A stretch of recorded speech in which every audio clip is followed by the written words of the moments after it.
Hi, welcome to another BIOS film or video. The thing is, with Linux you always have to figure out how to get past the secure boot, and you have to be sure that you can run VirtualBox and all that.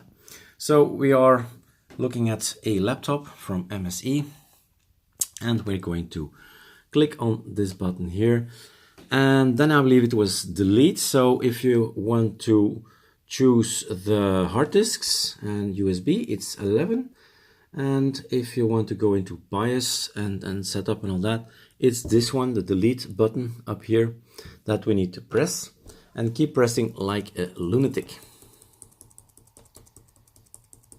Okay, keeping pressing, keep yep. Nice logo. There we go. So this is what a BIOS or basic input-output system looks like. And you have some system dates there, numbers, English system information. Maybe that's also interesting for people, but I have to be sure that my thumb is not before the lens. So I'm gonna be, yeah, like this. System information. Okay.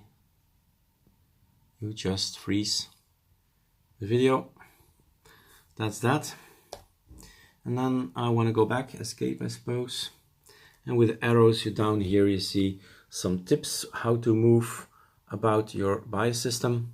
So I'm going to check two most important ones. So this all looks good. This was enabled. So this is what you need if you want to run VirtualBox, VMware, anything virtual on your system. This should be enabled, so that's okay.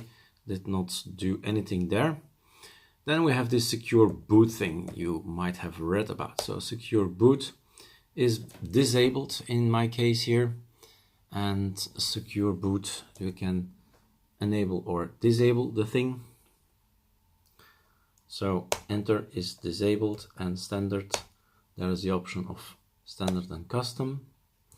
Escape, and then at some point you need to save everything.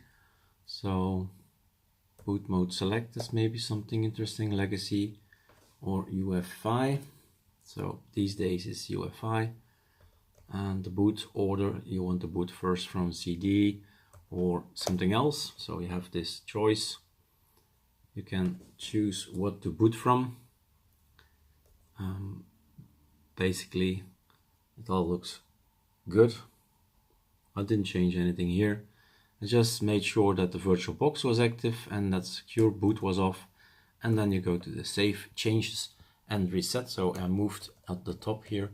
You can move and then save changes, save configuration.